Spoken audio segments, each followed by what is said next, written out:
నేను నిఖిల్కి ప్రేరణకి ఎప్పుడైతే సపోర్ట్ చేయడం స్టార్ట్ చేసినానో అప్పటి నుంచి నాకు వచ్చే మ్యాక్సిమం మెసేజ్లు తెలుగు అండి, తెలుగు వాళ్ళకి ఎందుకు సపోర్ట్ చేస్తలేవని. అన్నా ఫస్ట్ వారాలలో ఎలిమినేట్ అయిన వాళ్ళంతా తెలుగు వాళ్ళే, మరి ఎక్కడ పోయారన్నా మీ సపోర్ట్ ఏడవైంది, ఎవరు కోటేసిర్రు, ఎందుకు అదంతా జరిగింది, ఇప్పుడు ఎందుకు వస్తుందన్న? ఏదైనా మంచి మంచి అకేషన్లు ఉన్నప్పుడేమో we are proud to be Indians అని మాట్లాడతాం.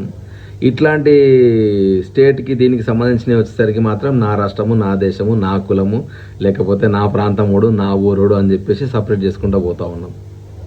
అన్న ఒకటి గుర్తుపెట్టుకోరు, అన్ని పెద్ద పెద్ద మాటలు తెలుగు వాళ్ళు అందరిని యాక్సెప్ట్ చేస్తారన్న. అది మాత్రం మనకున్న గొప్ప గుణం. అందుకే తెలుగు సినిమాలల్లో అదర్ లాంగ్వేజ్ యాక్టర్లు చాలామంది పనిచేస్తూ ఉంటారు. Proud to be Telugu person అన్న, అది మాత్రం నేను గర్వంగా చెప్పగలుగుతా. This is just a game అన్న. గేమ్లో అవన్నీ తీసుకురాకురి. బెస్ట్ ఎవడాడితే వాడు గెలవని. నేను నచ్చిన వాళ్ళని సపోర్ట్ చేయమని నేను అనను. మీకు నచ్చిన వాళ్ళని చేసుకోండి, ఎవడు మంచిగా ఆడితే వాడే గెలవనన్న. గేమ్ని గేమ్ లెక్క చూడరి, అదొకటే నా kind request. SRS team owner ఎవరన్నా? తెలుగోడా? కానీ మనం ఎందుకు ఓన్ చేసుకున్నాం? కేన్ మనోడా, కేన్ మామ అని పిలుస్తూ ఉంటాం. మనం ఎందుకు ఓన్ చేసుకున్నాం? మన టీంకి ఆడుతున్నారు కాబట్టి మనం వాళ్ళని ఓన్ చేసుకున్నాం.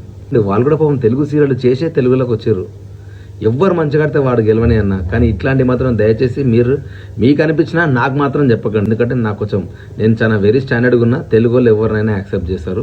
మంచోడే గెలుస్తాడు. తెలుగు వాళ్ళు కరెక్ట్ క్యాండిడేట్నే గెలిపిస్తారని నేను మాత్రం నమ్ముతున్నా. అంతే.